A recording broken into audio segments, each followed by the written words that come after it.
So I just got back from the Toronto International Film Festival 2019, and I wanted to do a quick episode with two objectives. One, of course, to talk about some of the movies I saw, but mainly to talk about film festivals in general, because I've now been doing this for about 5 years, and I feel like when I was starting out, there were some things that I wish I knew in terms of expectations of what to experience at a film festival that somebody had told me. So if you're somebody who has maybe been to only one or two film festival screenings or have been to none and are thinking of doing it, I'm hoping maybe you get some value out of this, of kind of understanding what to expect while you're there, because as you'll find out, maybe it wasn't as much as I expected it to be. But at the same time, I've been to 5 of them now, so obviously there's something I love about them. And I will preface, I'm about to complain a bunch about the film festival experience, but keep that in mind. I keep going back. So for everything I complain about, there is value in this. There's some really good experiences that I've had here. So hopefully I get some of that across as well. So I'm going to talk about more. I'm going to start off by talking about the film festival experience, spliced in a little bit of what I saw this year, and then end off with some specific movies I wanted to talk about that were really interesting this year. So first of all, if you are thinking about attending a film festival for more than one movie, like if you're thinking about taking a week off or seeing 5, 10, 20, 40 movies, first thing you should know is, what is your purpose here? And what I mean by that is, are you actually here to watch movies, or do you just want to see the celebrity culture? And for me, every year, Toronto kind of gets into this really weird culture of having both at the same time. Like, it feels like there's two events going on. One is all of these people going to films who love film, who really experience it, hear all the stories that they have to be told there. And then the other side of the thing is the side that you see more often, which is the celebrity side. And I'm thinking you can probably guess which side I'm on, but I don't want to judge either side. Like, if you're purely there for the celebrity experience, that's fine. That's what you want to get out of it. But you should know that going in. Because if you want to see celebrities, going to see movies is not the way to do that.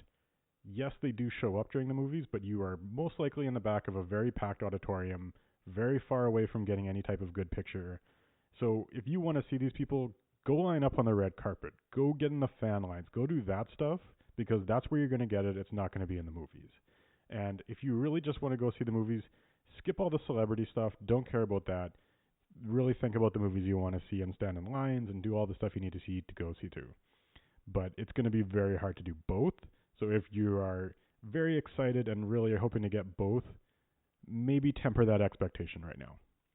So that's my first little piece of advice. Second thing I'll talk about is, what kind of films should you actually see there? And I wanted to bring that up because I've made a lot of mistakes over the 5 years that I've been watching film festivals, and I wanted to at least share a little bit of that experience so people don't make those same mistakes. So I'll talk about the progression I made. First year I went to the Toronto International Film Festival, I think it was 2015. I saw the list of all the films that were there, and it was immediately overwhelming. Like, there are so many movies there with so many people, even the list, just to go through it, and it's not stuff that you've seen trailers for yet. It's not stuff that you have top of mind. So it is overwhelming. And my reaction to that was, okay, let's see this list of the ones that I have heard about, or the ones that are most popular, most famous, and I'll just go see those, because those are the ones that I know I'm going to like. And if I'm going to spend this much time and this much money going to a film festival, I want to see movies that are good. The negative experience of that is that within a week or two after the festival, I realized that the majority of what I had seen was in my regular Cineplex theater. And so for me to have lined up for an hour or an hour and a half for each movie, to sit in a very packed auditorium of people who are mostly talking through the film, all to see things that I could have seen for cheaper in a much better theater experience a couple weeks from now, was not the best experience. And I would say you should shy away from that as well, because, and this is something I'll talk about further on, the film watching experience at a film festival is not the best. There are some positives about it, but if I'm going to go see a movie and I had a choice between seeing it at a film festival screening versus in my regular Cineplex on a Saturday morning, I'm going to take the Saturday morning. So, first year experience, don't see movies like that. The second year that I went to the festival, I swung the opposite direction.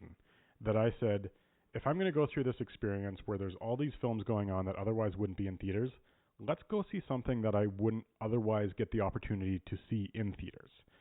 And this also was not the best experience because what happened is I saw a lot of movies that I took chances on, and some of them were straight out bad, but some of them were even worse in that they were just straight boring.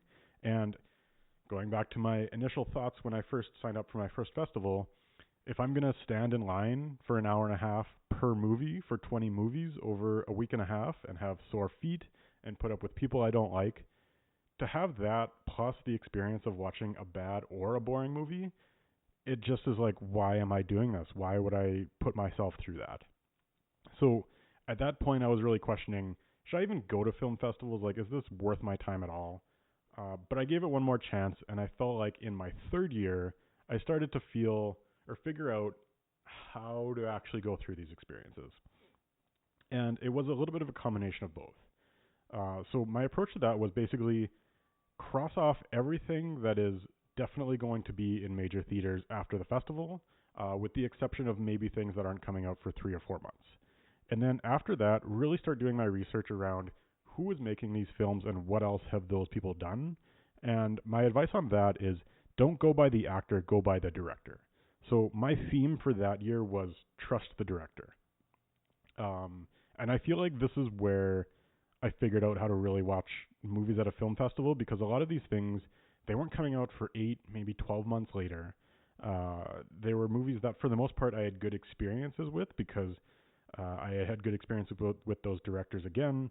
It required me to do a bit of research on this, but it paid off that I felt like it was worth it to stand in line for that long.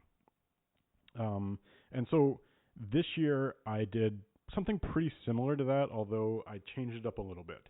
And what I had noticed was I about a year or 2 years after a film festival, I would hear about films or I would watch films that were really good, and they said, "Oh, this premiered at TIFF a year ago," and I was like, "Wow, I wish I would have known about this movie. I could have seen it a year before now." And like, it's obviously a movie I really enjoyed. And what I was finding time and time again is that a lot of these movies were thrillers or horrors or suspense that were part of the what's called the Midnight Madness theme at TIFF, which is a specifically kind of curated program that's more shock cinema, horror cinema, thriller cinema.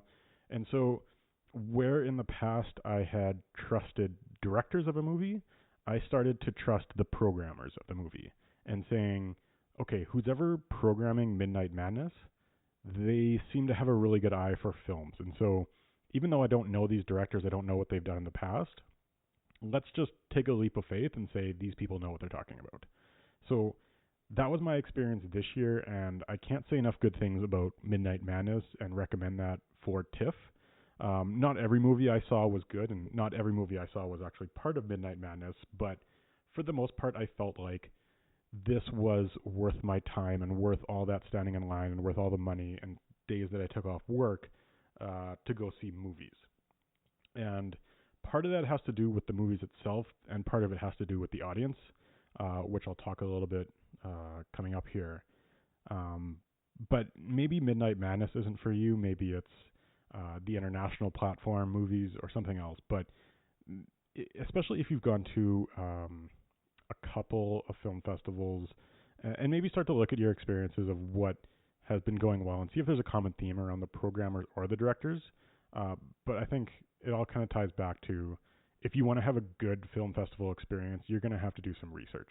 And you're going to have to trust people, whether it's a programmer or a director, that they've brought good movies to you, but not just seeing something based on a trailer or something on name recognition that you know is coming out. Go see something that you wouldn't otherwise go see in theaters or maybe at all, if not for this experience. Otherwise, it's not going to feel worth it.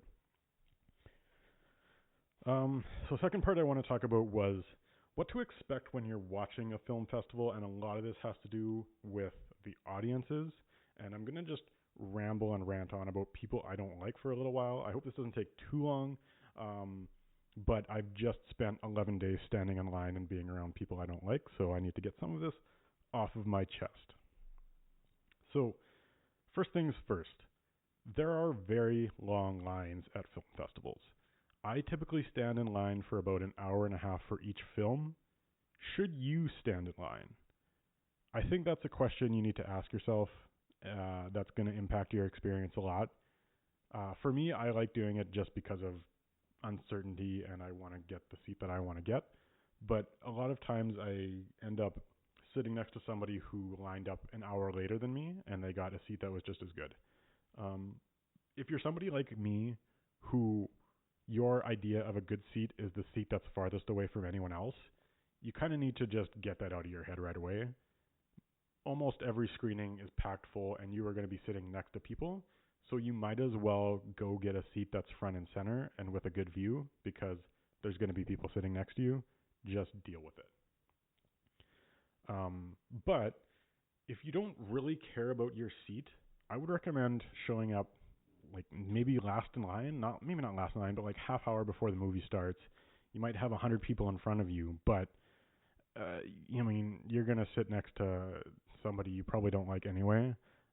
If you have 4, 5, 6 people in your group, you definitely need to show up early if you want to sit together. But if you're just a single person, show up late, whatever, deal with it. It's fine. Don't be like me. Otherwise, you're just going to regret going to the movie with a bad attitude because you've been standing in line for an hour in the rain next to somebody who's been talking and spoiling movies. So, yeah. The other bad part about standing early in line is that you get and I wish I had a better term for it, but it's basically audience member Russian roulette when you walk into the theater, that you get your seat and then you watch people you don't like walk into the theater for the next 15 minutes, dreading who is going to sit next to you. Because guarantee you there's going to be at least 1 or 2 movies you see where the person sitting next to you is going to annoy the hell out of you. I had one particular lady this year who decided to eat peanuts by basically using her arm as a trebuchet. So she would have her arm like in front of her, and she would load it up with peanuts, and then she would like thrust it back into her face as hard as she could, like she was going to slap herself in the face. And I'm just sitting there thinking, like, there's got to be a better way to deliver peanuts to your mouth than like slapping yourself in the face with them. And that's all I'm going to be thinking about for 15 minutes while the movies are getting ready to start. And so obviously when the movie starts, I'm not in the best attitude to begin with. And so, I don't know, maybe bring some headphones, listen to some music to calm yourself down if you're like me. If you like people, fine, deal with it. You're probably going to have a much better experience than me right there.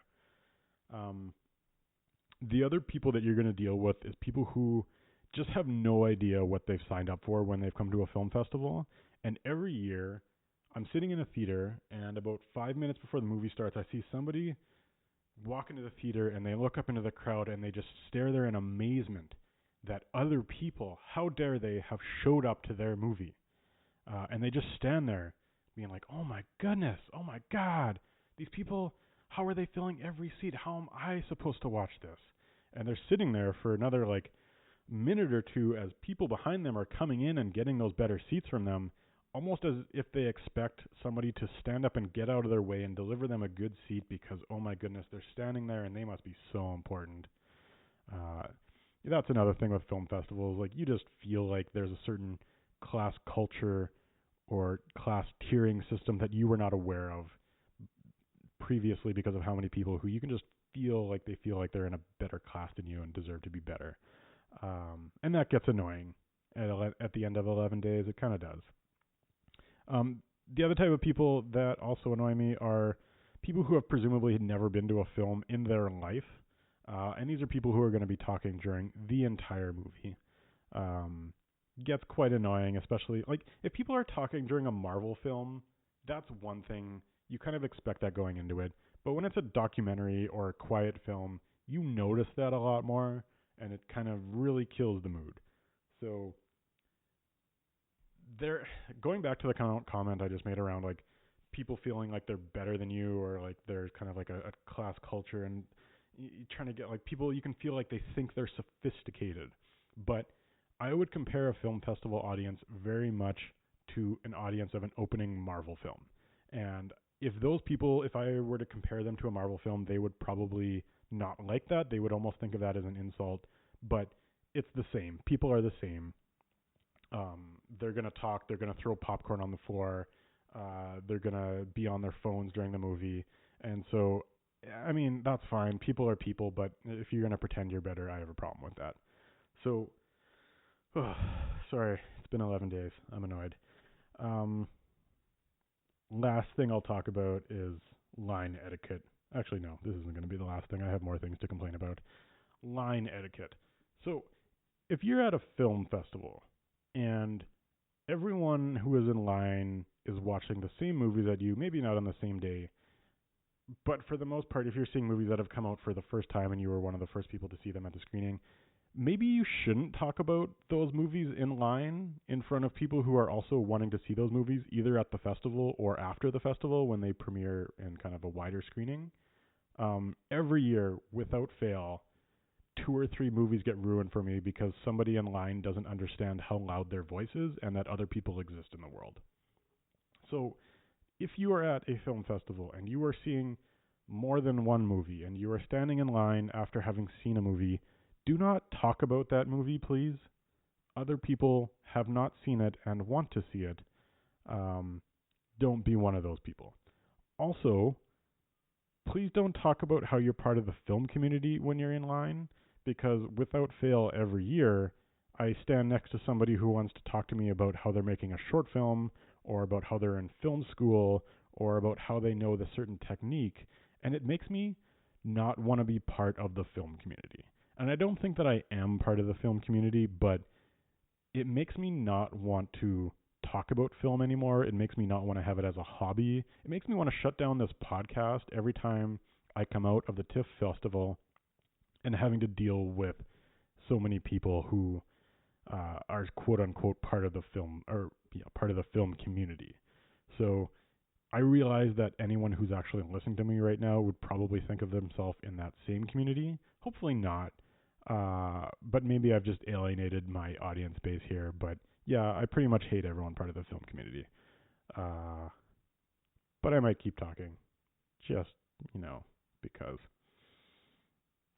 Okay, last thing I'm going to talk about audience members before I move on to actually talking about the movies that I saw, because that's what should be important, maybe, I guess, is the inevitable overreactions that you're going to hear during a movie.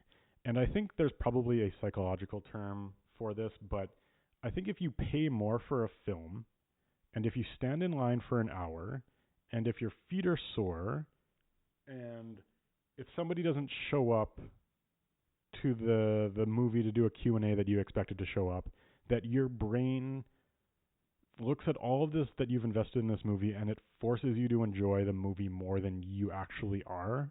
And this is especially relevant in comedies. And what I mean by that is something that is slightly chuckle-worthy in a regular movie will get the biggest fucking laugh that you've ever seen in a theater from a festival audience. And it gets borderline annoying in a film. Maybe it's like it's like a laugh track if you're watching a TV show, but there's just so many people reacting like so much that I don't know. I've started to not enjoy comedies very well.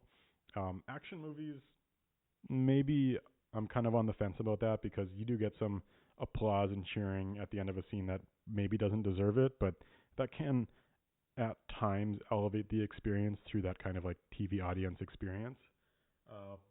But for the most part, not a huge fan of it, but do expect it. I wouldn't necessarily say that as a thing that's automatically negative. Like, I think there has been some movies I've seen where the audience participation has elevated the movie.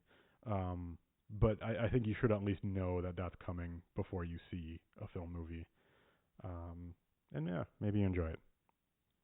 Last thing I'm going to say about audiences is expect the dumbest questions you've ever heard in your life during the Q&A.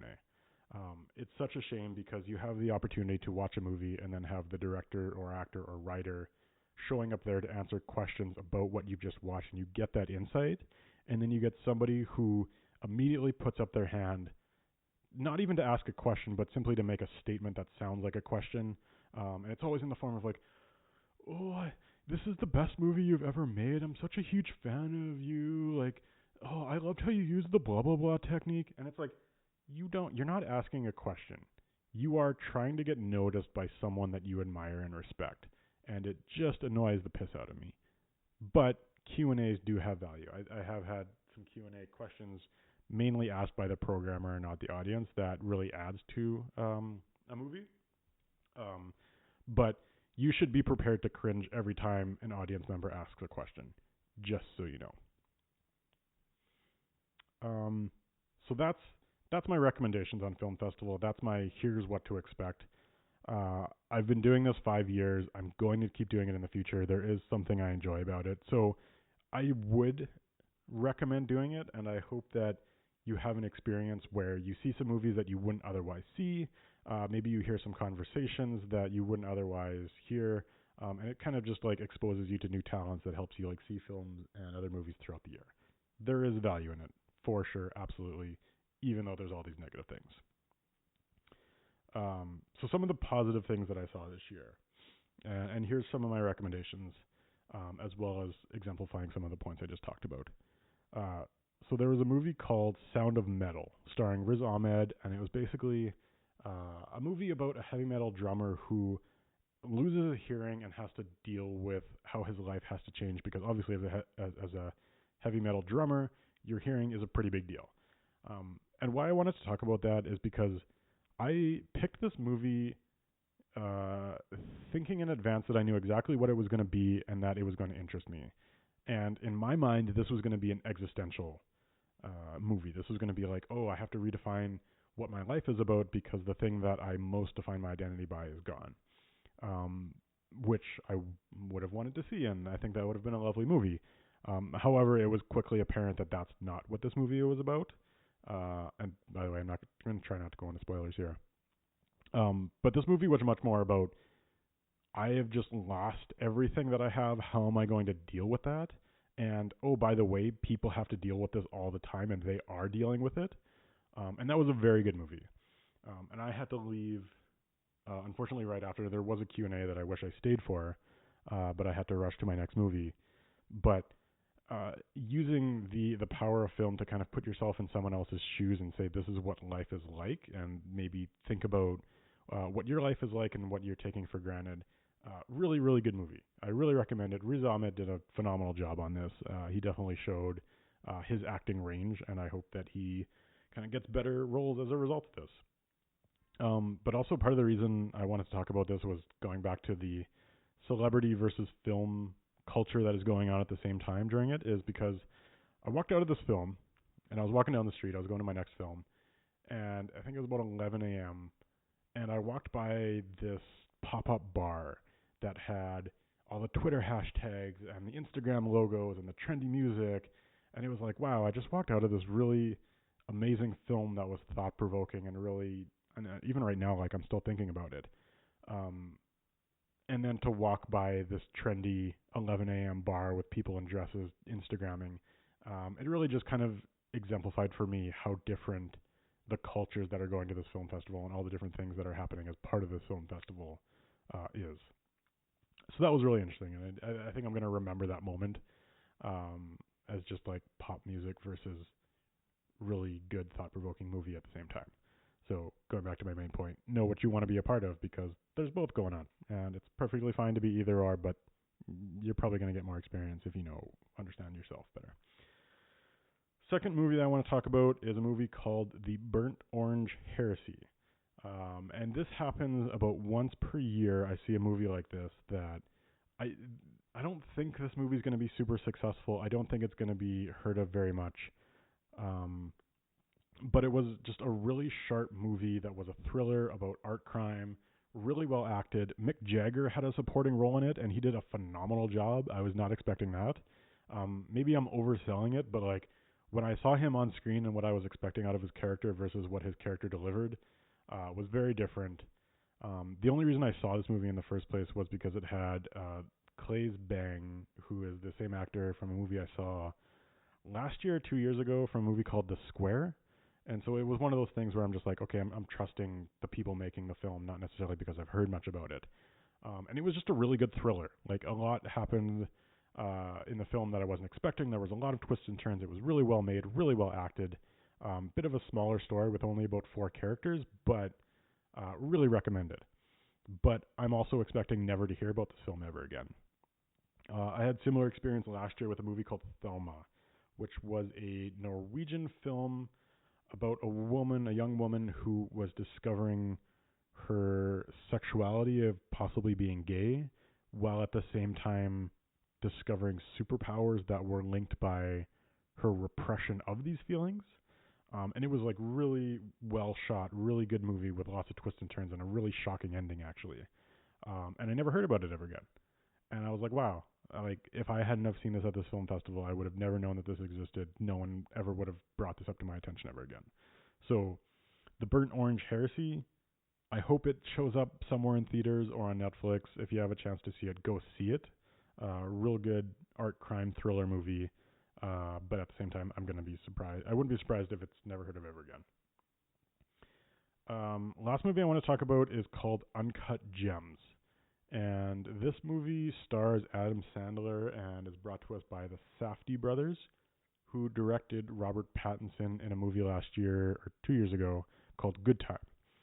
And it's kind of a dark comedy drama type thing with undesirable characters. And so I maybe had some idea of what I was getting into, but I think within a couple minutes I realized that this was going to be something very different.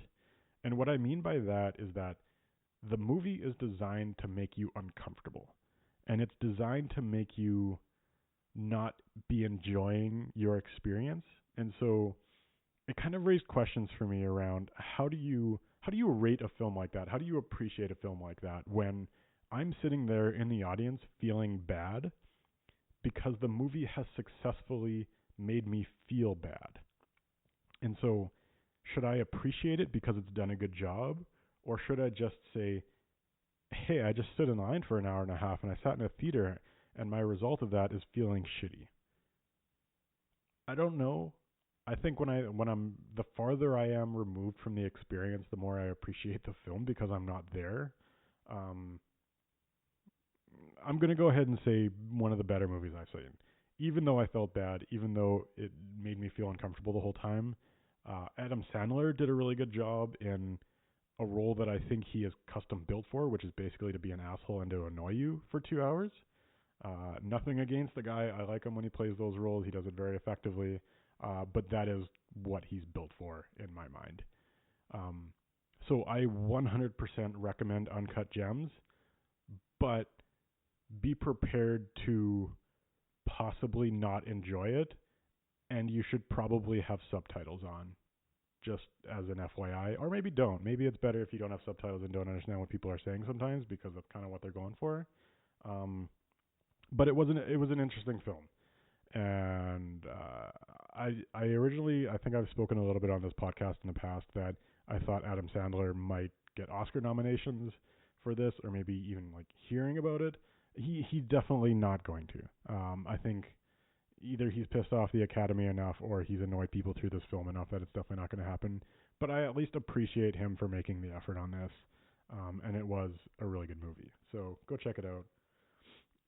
Other movies I saw at the film festival, like Jojo Rabbit, they're pretty much like, yep, it's good, go see it, whatever. But I think those 3 movies, Sound of Metal, Burnt Orange Heresy, and Uncut Gems, are my hidden gems, so to speak, and you should definitely go check them out. So the last thing I'll say on this episode, and sorry for saying last time so many times, but I feel like after 5 film festivals, I have acquired a skill set for picking movies. So if you are ever seeing 5, 10, 20 movies at the Toronto International Film Festival and you don't know which ones to see, I formally offer my services to help pick movies, partially because I think I'm good at it and partially because I want to test whether I'm just good at picking something for myself versus actually picking something for other people. But I'll do it for free just because I think it's going to be entertaining and I like doing it. It's one of my favorite parts of the film festival every year, doing that research. So that's it. That's me formally putting that offer out there, even though nobody's probably going to take me up on that. But I hope if you are seeing a film festival in the future that Maybe you have better expectations of what you're going to be experiences, and I hope as a result that you have a better film experience as a result and see some new people that you otherwise wouldn't have seen. Thank you, and see you next episode.